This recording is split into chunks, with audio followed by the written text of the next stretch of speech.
This is Julian Roman with Black Film and TV. Hi, I'm Francis. How are you? I am good, sir. Francis, it is an honor to talk to you, sir. I'm a big fan of all of your work. Well, you're very kind and honored to talk to you. So my first question is, so much has been made about the decades-long journey to get this film to the screen, but then when we look back at your history with like Apocalypse Now and Godfather and so on, would you say this one was the most difficult, or was it just like the others? It was just like the others. I mean, every movie goes as well as possible given the circumstances. And the circumstances are always different. In Godfather, I was a neophyte. I was a nobody. I had no power, so I had to be sort of Machiavellian and be tricky, and that made me kind of like a Michael Corleone. Then when I made Apocalypse Now, I was presiding over this humongous, strange thing, and it made me be like a more megalomaniac. I was a crazy man like Kurtz. So I find that the movies always turn me into whatever the protagonist is.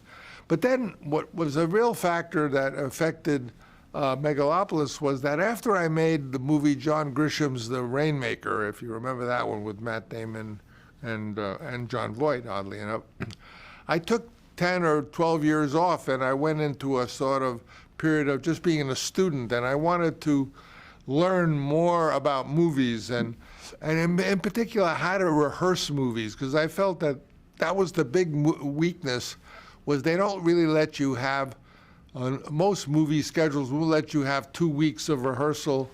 They consider rehearsal because you got to pay the actors the same whether they're rehearsing or shooting, so they want you to shoot or go with the photographer and practice laying out the shots so that when it's time to shoot, you'll go faster.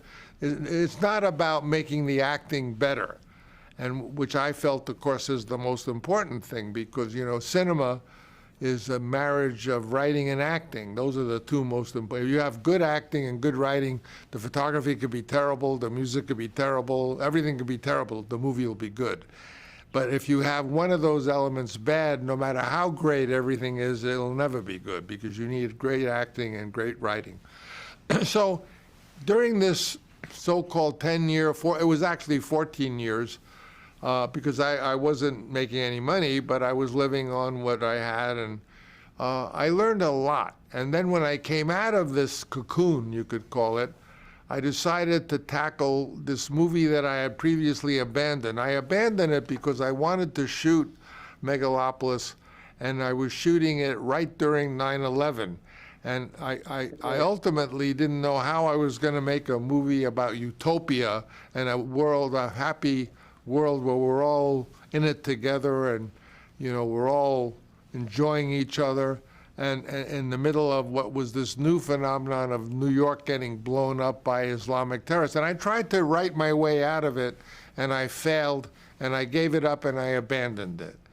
And then years later, I always do that. I always abandon a movie, and I go start another project, and I get sick of that, and I abandon that, and then I look at the other one saying, that wasn't so bad, and I make the one that I had previously abandoned. That's exactly what happened with Megalopolis. And I came out, and I basically, no one, of course, Hollywood or the studio system always want to make a movie like another one that's making a lot of money. In other words, if there was a Roman epic movie making a fortune, they would say, okay, you can make this, but there wasn't.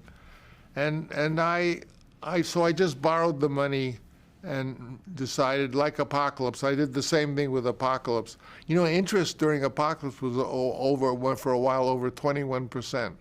So it looked hopeless that that picture was ever going to pay itself off. And yet the people, Apocalypse, they kept going to see it over, and to this day, they still see it, and it's still making money. So I figured Megalopolis would be the same. People would look at it and say, what the hell is that? I never saw a movie like that. But it's not boring, so they would see it again and again, and little by little it would be sort of like a similar track that Apocalypse Now was. And that's what I think is going to happen, is my feeling. But that's I guess something of an answer for you, I hope. That's a great answer. So before they pull me, I just loved seeing, Giancarlo and Lawrence again with you. I mean, from Apocalypse Now to Cotton Club, to 40 years later. Talk about working with those two guys together on this movie. Did you ever see the movie called Cotton Club Encore? No, I did not, sir. Well, there's a Cotton Club. When I made a Cotton Club, the owner said to me, there's too many black people and too much tap dancing. And I said, but it's the Cotton Club. Well, how can you say that? So I made a new version. I put it all back in, called the Cotton Club Encore. You can get it. I mean, it's the Cotton Club Encore. I'm sure, it's coming out again, but it has 30 minutes of the Cotton Club back in it, and it's so much better. You'll love it, I think. I mean, Gregory Hines, Maurice Hines, all of those wonderful. Gregory Hines was a prince. He died too young, Anyway, so that's that. But Cotton Club Encore. But what a Megalopolis is saying is that you're my cousin. We're all one human family. We all look different because we were raised in different places, and that's the reason why. But we're one family, and our children are really important. And I wanted the end of Apocalypse Now, of Megalopolis Now. I wanted it to be filled with hope and joy that we realize that we're one family and we're geniuses, and there's no problem facing us that we can't solve. And if we use our creativity, our God-given genius. And we have to do you have kids? No. You have no kids. Well, if you did have No kids, but kids are nice, so I'm sure you like some kids around. But we have to leave it to our kids that there be a future, or it's ridiculous. Bravo. Thank you for your time, sir. Big fan. Cheers. Thank you. This is Julian Roman with Black Film and TV. Giancarlo and Nathalie, how you doing? Great. Well, how are thank you. I got to tell you, your film blew my mind. So, let's talk about Francis from two perspectives. Because Giancarlo, you worked with him on the Cotton Club as a supporting actor years ago, and now you're a lead actor. And Nathalie, now you're the star of the film with Giancarlo. Talk about the experience from the old and new perspective. Well, for me, it's wonderful to see someone who has exhibited such courage in his career, and who in this instance has made a film based on his particular belief and his tenacity to be able to say, I'm going to make this the way I want to make it, and if no one's going to fund it, I'll put up my own money. That's a dream come true. That's a message that he believes in so wholeheartedly, and a poem that he wants to share with the world. So for me, it was wonderful to work with him on Cotton Club and to see him direct that in a whole new way with a new technology then. The whole way he used green screen, and we performed in a room. I remember being amazed. Like, there's nothing here, and we're making it be there, and I'm going to put that in later. Yeah, right. How do you do that? And with this film, the vision that he had in regard not only to the ancient story come anew, but also to the relationships that he wrote in this film that are so perfect and pertinent to and relay so heavily on what our society is now. Just to think, all these years, that this becomes even more an important film than it ever was before. And so I'm very proud to be a part of it, and love Francis dearly for taking the courage to make it. He's an inspiration. Yeah, I think for Nathalie, me, what about you? I think for me, obviously, I'm generationally, obviously, is our way of making movies has been, my experience has been would be very different to how Francis makes movies. But I think that even still, like, his way of doing things is very unique to him.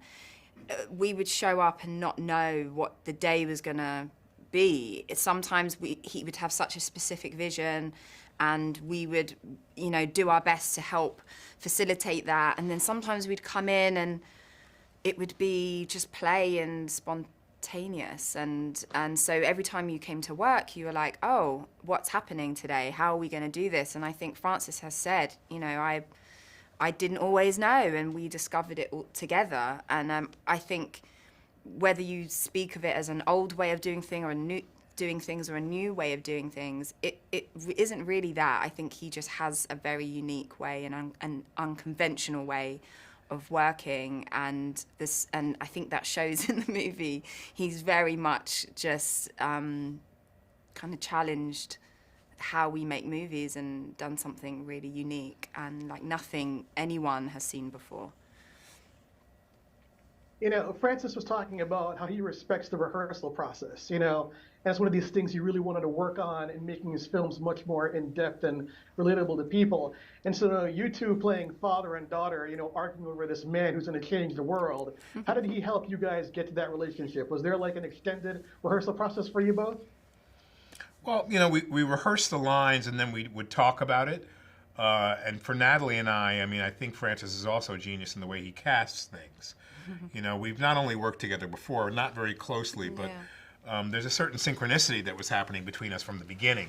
So we're both very aware of our inside feelings and what the script was trying to portray, and very respectful of each other and giving each other that kind of space, but allowing something new to happen. Francis facilitates that. He has you feel comfortable, and he'd like to get to the truth. I even heard him say one time on set, like, I really don't, and I've heard all the directors say this, I really don't really understand actors. I could never do what you do. But he does, because he allows the space in which to play. Bravo, thank you, cheers.